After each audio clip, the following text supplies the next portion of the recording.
Voici une question importante à se poser. Que signifie la protection du public? Jusqu'à quel niveau faut-il aller pour imposer des sanctions à un professionnel suite à ses actions professionnelles au nom de la protection du public? Donc, que signifie la protection du public? Pour mieux comprendre, si nous faisons le parallèle avec une autre situation, pour mieux imager le contexte et le rendre plus facile à saisir, prenons le cas d'une personne qui possède un permis de conduire et qui fait mal un arrêt obligatoire, brûle un feu rouge ou encore stationne mal son véhicule. Est-ce qu'au nom de la protection du public, comme conducteur, on doit lui retirer son permis de conduire ou le limiter comme conducteur? Est-ce qu'on doit lui exiger d'aller faire un cours de conduite? Est-ce qu'on doit lui imposer une disgrâce publique qui va détruire sa réputation et son nom?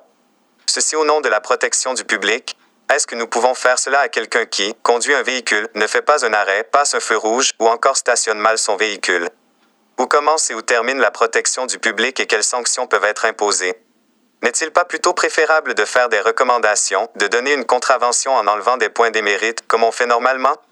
Par contre, pour les professionnels du Québec, médecins, vétérinaires, ingénieurs, notaires, avocats, psychologues et j'en passe, il semble y avoir un jugement subjectif sur ce que signifie et ce qu'il est raisonnable de faire au nom de la protection du public.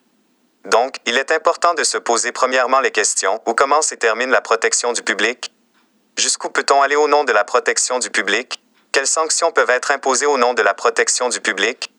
Les professionnels ne sont-ils pas aussi membres du public étant des citoyens qui ont le droit de travailler avec dignité et en paix? Les professionnels ont-ils droit à l'erreur? À quoi servent alors leurs assurances professionnelles? Il faut aussi mentionner que dans la grande majorité des cas, plusieurs de ces professionnels n'ont jamais eu de poursuite de clients, n'ont jamais utilisé leurs assurances professionnelles, n'ont jamais eu de projet ou de situation dysfonctionnelle. Donc, comment un professionnel avec un dossier parfait, avec plusieurs années d'expérience, peut se retrouver du jour au lendemain, considéré comme une menace pour le public? Ceci avec sa carrière détruite, sa réputation et sa vie totalement anéancie. N'y a-t-il pas là des raisons pour certains de tomber en profonde dépression, de faire de l'anxiété et même de remettre leur vie en question?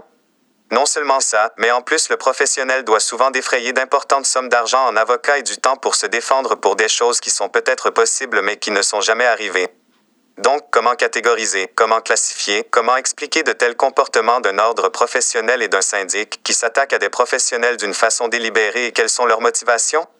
Ceci est une autre question à se poser. Mais revenons à la question fondamentale: où commence la protection du public et quelles actions sont permissibles pour la protection du public? Au lieu de détruire la vie des professionnels, n'y a-t-il pas des moyens constructifs permettant de traiter les professionnels avec respect et dignité pour leur permettre de travailler en paix? C'est une chose importante qui n'a pas été évaluée et qui se fait actuellement d'une façon subjective, désorganisée et où les professionnels sont de cobayes afin d'expérimenter un champ d'activité où plusieurs ont eu leur carrière et vie saccagée et sans droit d'exercice. Alors, qu'il faut le préciser, cela se passe seulement au Québec. Il faut le mentionner, c'est seulement au Québec.